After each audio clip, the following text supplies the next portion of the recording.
Two Old Chuffs, A Tale of Two Hospices. I'm Tamsin Thomas. And I'm Gina and And this is the podcast from Cornwall Hospice Care. And this is a bit of a special one because we have a guest, as we always do, Ally Hardman. I'm going to let you introduce yourself, actually, because I can never remember your job title for a start. There are difficulties. So my name's Ally Hardman, and I am the Specialist Operational Lead Nurse for Cornwall Hospice Care, which means I work across both hospices. And so the ward sisters are my managers, so I sit across both of those units. So I oversee both units operationally day to day to make sure we've got enough staff for patients, and to make sure that staff are supported and that my ward sisters, and also we've got our community and therapy manager who also answers in to me on a day-to-day basis. So, and then we've got catering and housekeeping. So all of our services on a day-to-day basis, I just keep that overview really.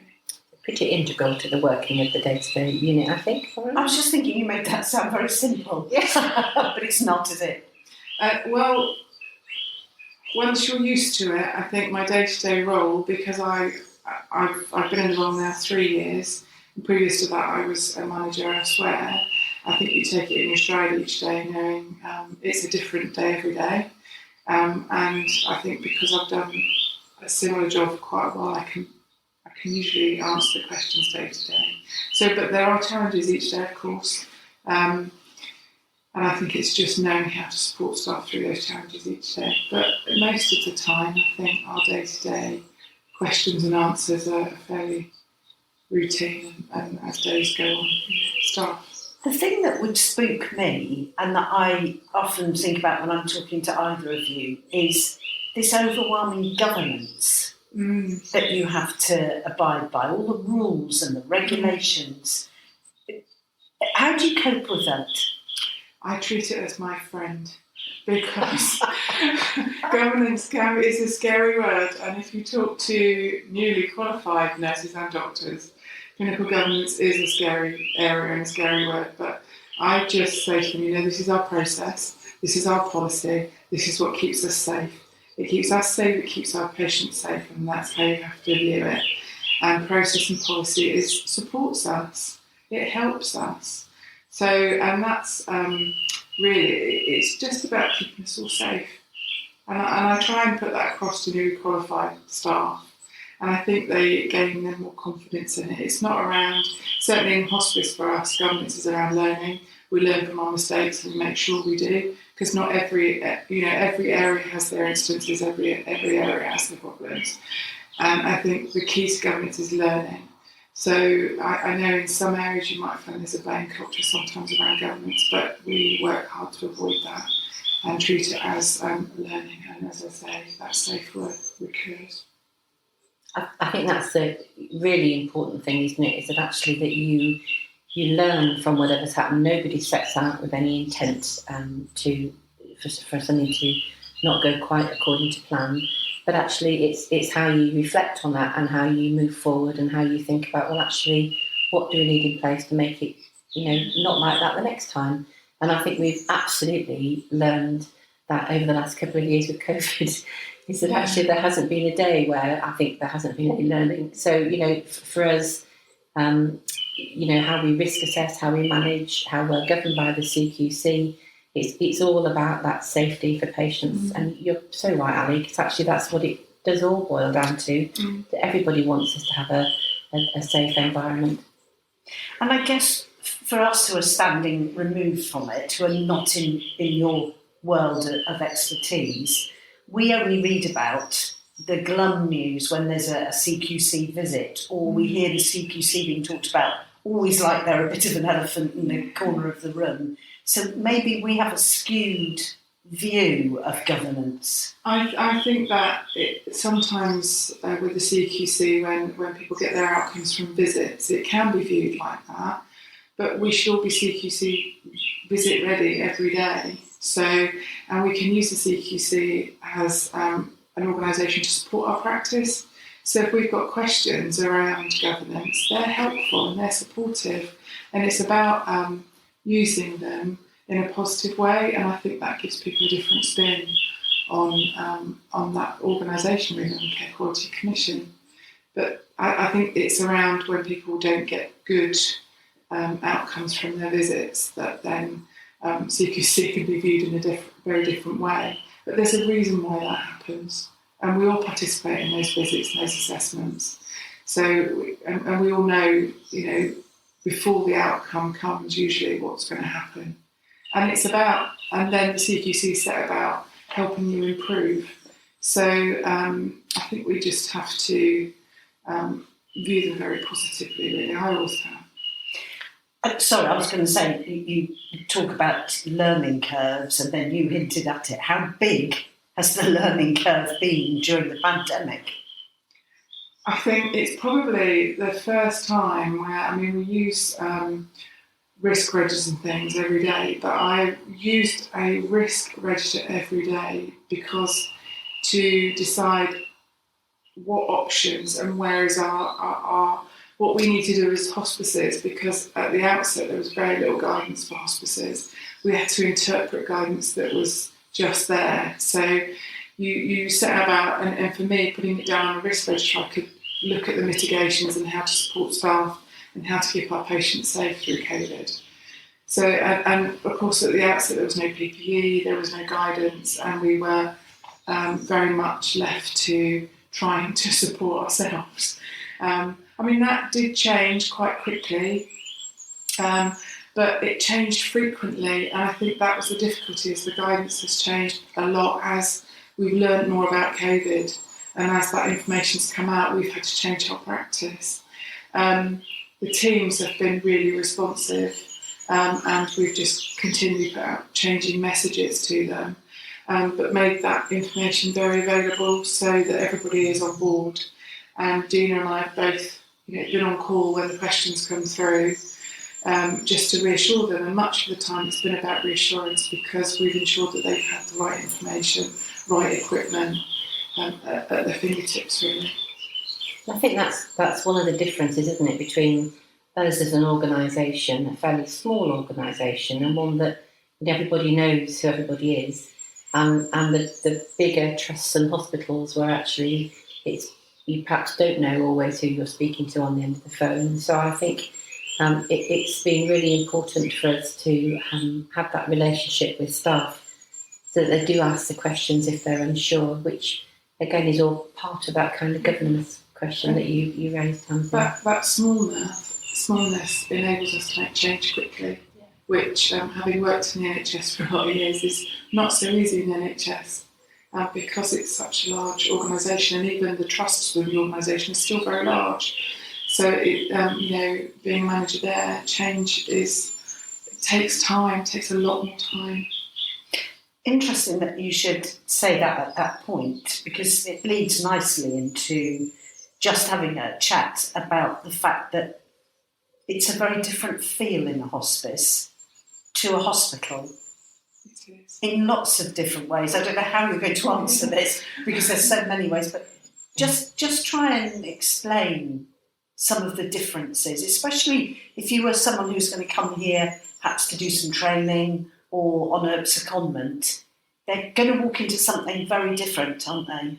They will do. There are obviously similarities. So if you walked into a patient room, there's still a hospital bed, there's still a pressure relieving mattress, there's still the hoist, that kind of equipment. So they're similarities because obviously our patients need that. In terms, I think the real changes and the real differences are ethos, in that the approach for palliative care is very much that MDT approach to care. So we have a large entity with our doctors. That's a multidisciplinary team. Okay.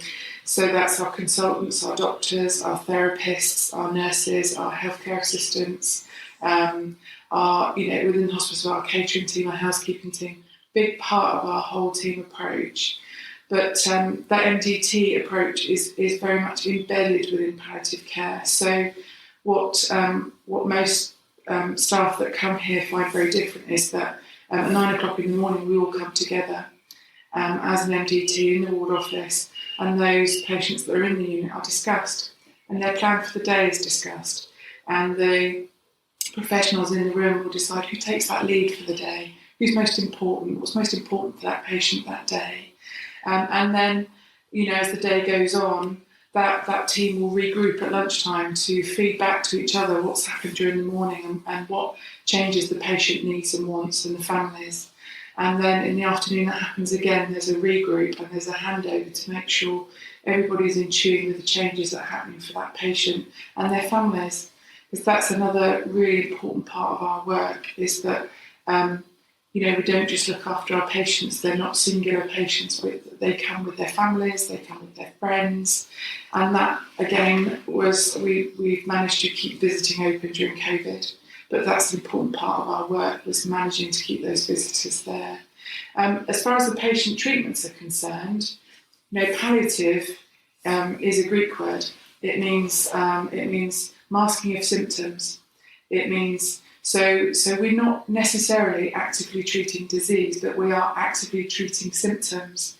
So that's the difference. So we tend to patients quite often come to us having had acute treatments. They come to us at end of life when they're not having any active treatment, but we still actively treat. So we may have a patient who has a chest infection, but that's just a symptom because their immunity is less well. So we would still treat with IV antibiotics if that's the right method of treatment. So that would mean a discussion with the patient, with their families. Is that what they want? Do they want IV antibiotics? So it's much more a discussion. We don't do OBS every day. So patients come in, they get a baseline set of blood pressure, pulse, resps, a blood sugar. We'll do a baseline when they come in every day on their admission. But then, unless there's a reason for us doing those OBS, so if there are IV antibiotics, we certainly would do OBS every day. If you're on a blood transfusion, we do OBS. But we wouldn't do them routinely because we won't, unless we're going to treat the outcome, there's no reason to do that. Blood tests, we'll only do blood tests if we know we're going to treat the outcome. And that is a discussion prior to us doing the blood test. So we'll have a discussion with the patient, if they're able, and with the family before we make that decision whether to do blood tests. So it is quite different. From the acute unit, bloods are always done routinely, sometimes almost every day. OBS are done 4 hourly, and that's very different to our approach to that because we don't do unnecessary things for those patients unless we're going to act on it. And I think that is quite different. Care, ultimately, we know that our consultants and our doctors, will advise patients on what they think is probably best for them. But ultimately, that is a joint decision for patients and our doctors and our nurses, really. So it's very much discussed in terms of things like everybody has a treatment escalation plan. So that brings the discussion around whether people have cardiopulmonary resuscitation. And some patients still do. That's what they want when they come to us. And we will offer that, but we will tell them, actually, you're not within an acute trust. What we can do is limited. We will attempt resuscitation if that's what you want us to do, but it's limited because we have to call an ambulance once we've started basic life support. So they need to understand that. So those discussions around treatment escalation are really important for us because some patients aren't ready to let go and to enter into their dying phase without that initially when they come to us. So I guess when I say dying phase, not everybody dies that comes into us straight away. So people come for symptom management, they come for family support, psychological care, and probably about half the patients die when they're with us. And is this what I would call keeping people comfortable? Making people more comfortable, managing pain? Managing all symptoms. So discomfort comes from pain, it comes from nausea and vomiting. It can come from psychological distress. So it's treating that whole individual and trying to keep the whole person comfortable. But within that, I've worked in palliative care my first hospice job was back in 1994. And I've always believed that people will die the way they've lived and we should aid them to do that. So some people, you know, a good death for them is not a quiet, you know, unconscious. That's not, for some people, that's not how they choose to die. So a lot of our work is around, you know, exploring that with patients, because people will die, you know, we try and aid that they die the way they want to, because it's so important that we get that right. We have one chance to get it right. So that communication around that dying and how they want to die is vital. And sometimes, you know, they're with us, but they choose to go home to die. So it's important that we have those conversations, and that advanced care plan is then taken forward with them when they leave us. So we work closely with the community teams, and we have quite a lot of patients come from the acute side as well. So they'll come to us sometimes just as a transition to getting home for dying as well. So you can understand, listening to what you've said, why if you hadn't been to a hospice before and you arrived to do some training, it could come as a bit of a shock, couldn't it? Definitely, because the ward can seem busy. You know, the ward can feel busy like it would in acute unit. Staff are moving around quite quickly, you know. So that feel, and you know, it's not, you know. I mean, our communal areas are very comfortable and like lounges, but our rooms are very clinical. They have to be. So I think people see that and think, oh, it's similar to hospital, and then they actually start to work with staff and talk to staff and work with patients and realise that the ethos is very different, even though it may look the same. So I think that sometimes people can come in and think that they're coming into just, you know, another hospital, or you know, I've worked in the community units, and you know, our side rooms are very similar, you know, to the community units. So I think, yeah, that is the case. It can be quite a shock for some people, I think. I think the other time, sometimes that it is a bit of a surprise is when, you know, we'll perhaps have farmers who are inpatients and somebody's either bringing in a sheep, or they're bringing in a goat, or, you know, there's a couple of chickens coming in a basket, or cat or dog. Absolutely. So actually, you know, we want to encourage and have those conversations with our patients and families, but it often means, you know, bringing in something else that's important to them at that time. So that's different. And also, you know, I think people are often surprised that, you know, our catering team can, you know, rustle up a party or a, you know, kind of event or a wedding, can't they? You know, at the drop of a hat, because actually that's what's important. So I think it's absolutely all that Ally says, and a little bit more about that communication and getting to know what's important. And that's, I think that doesn't happen in hospital or anywhere else, but actually here at the hospice, we're actually able to see it through and able to make things happen, aren't we? In that kind of, you know, double quick time often. We seem to have done a lot of weddings recently, I have to say.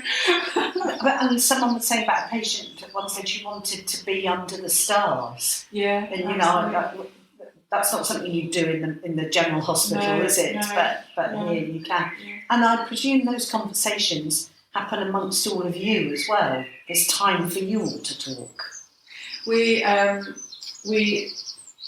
do a lot to try and support staff, because obviously for most folk, you know, death and dying, you might experience death and dying, you know, 3 or 4 times in your life as you lose elderly relatives and things.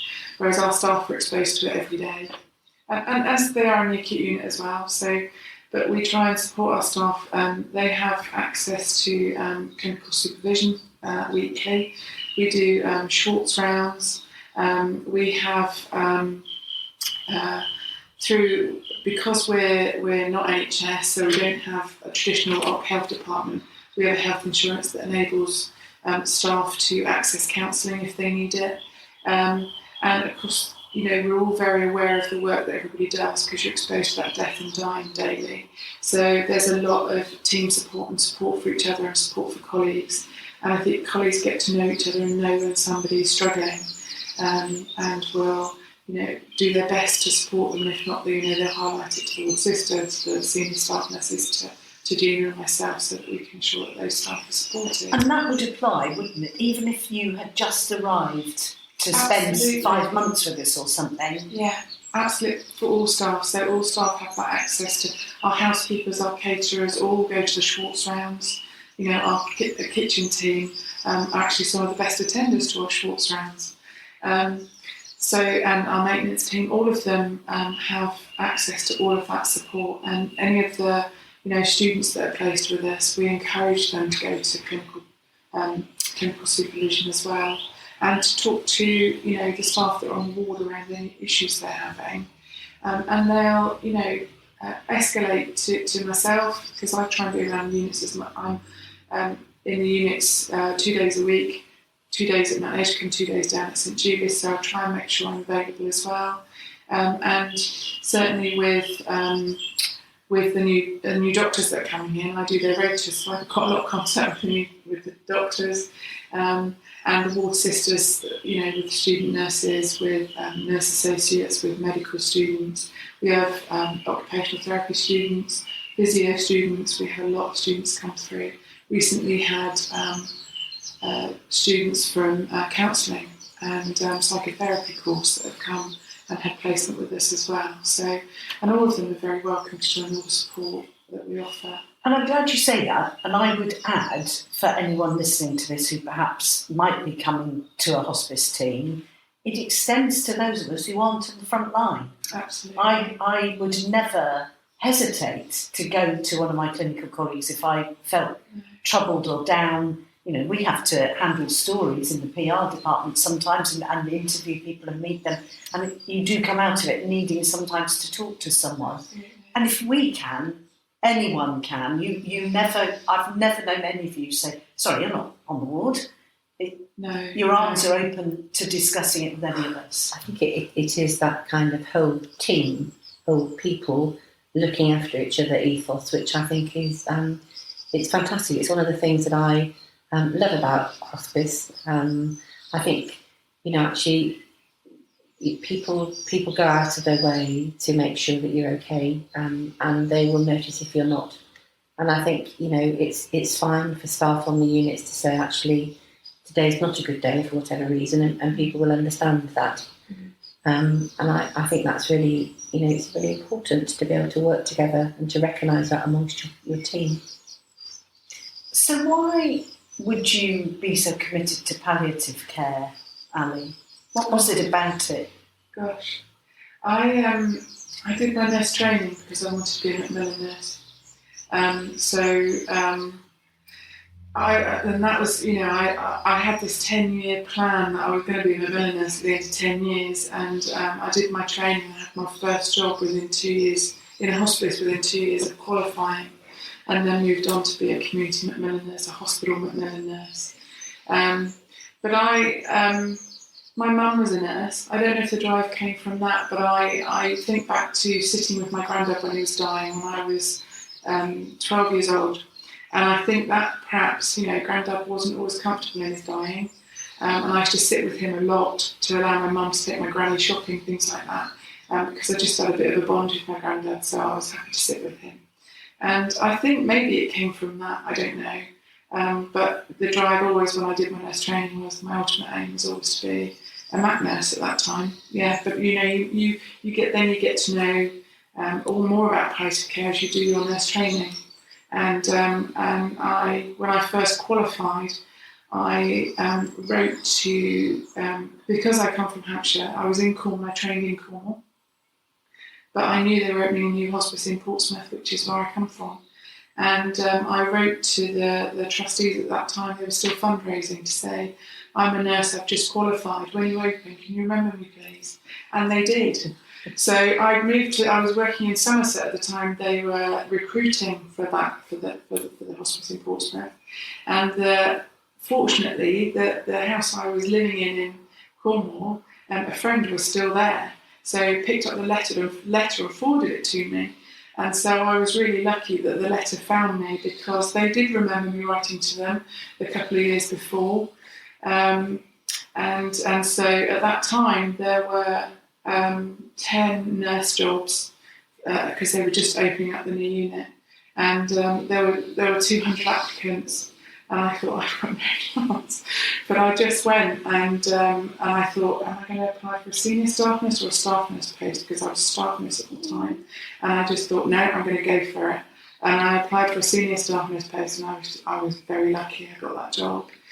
So I was part of the team that opened up the new hospice then in Portsmouth, and we gradually built the beds up. So I left in 5-6 years later, and by that time I'd been seconded out to the community as a Macmillan nurse. So I had a secondment for a year because I moved from a senior staff nurse post into a deputy matron post, and to cover maternity leave. So I covered maternity leave for about 18 months and then got seconded into the community, and and then wanted to come back to Cornwall. So I came back to Cornwall in 2002. Absolutely, it just draws you back. Draws you back every It always time. does. It's under your skin, Cornwall. Once you're here, aren't you? And you can go away, but you come back. So yeah, and we're fortunate to get a job in the community Macmillan team in 2002 in Cornwall. It's interesting. I'm glad I've got you both here today, because we're at a very interesting moment, I think, where we are watching on the news the very sad death coming of Bow Babe. And there's another lady who's been tweeting as a potential widow. Her husband's going to die, so she's already tweeting, to a lot of people about how that's feeling and how she's dealing with that. Over those years that you've both been involved, have we got better at this dying game? Can I put it that way? I think by people doing what Bow Babe and other people are doing within social media, it's absolutely getting more of a real message out there to people. I think that has changed. I think it's not as hidden away as it was. And I think people are starting to talk about it more, about death and dying, and what people would ideally like that to be for them, and letting other people know about it. But I think, as Ally would probably concur, it's still a struggle for people to, perhaps commit that to paper and put it in a drawer somewhere for somebody to find. But I guess, what I would say is that one of the most comforting things for me has been knowing what my relatives and loved ones have wanted, that you can actually do that, to support them at that time. So I think it's about plodding on with those conversations, and using the stories that people are bringing, whatever means they do. Do you think that? I think so, and I think the advent of social media enables that. Those conversations, and it stimulates those conversations because most people access social media. So I think you have to use it positively, don't you? And I'm not sure if it would be quite so. Death and dying would be. It has moved on leaps and bounds talking about death and dying, and I'm not sure if that would have happened without social media. It's interesting because in a lot of ways, social media maybe hasn't been a good thing. It can be quite negative, but I think people, and certainly at the moment, those people, the way they use social media is a positive way of how they've dealt with their disease and how they've managed their disease, and they're very much about living that time that they have left. And I think that's key, isn't it? And it's the key to the way we work is trying to make people live until the moment when they ultimately demise. So, but it is about that living, and I think that's what's really positive about what people are doing at the moment about death and dying. And also, if we know what people want when they're dying, we can help them with it and we can facilitate it. If we don't know, people don't always get what they need, and that's, I think, it can only be positive because we can help them. We have the expertise to help them. And lots of people want to. And if you're part of that process, you're not the dying person, but you are part of what's going on. Equally, tell people or ask for help. Yeah, and it helps people in their grieving and their bereavement to know that they've done what that their relative or their friend wanted. It does help people move forward in their bereavement. What an extraordinary conversation. And what an inspirational person you are. I know to you that it's your day-to-day job. I see it in your face. But to people like us who are one step outside, It's remarkable. It really is, because what you face, I don't think I could do. And so thank you for giving us the time, especially as I know you're trying to do the doctor's rotas at the moment. So maybe actually you've used this as an excuse to slip away. Thank you, Ali, very much indeed. And if you do come here, and more particularly if you're coming here because you're going to be doing some training, Gina, ask questions? Absolutely. Always. It's how we learn. Super. You've been listening to Two Old Chuffs, A Tale of Two Hospices, a podcast from Cornwall Hospice Care.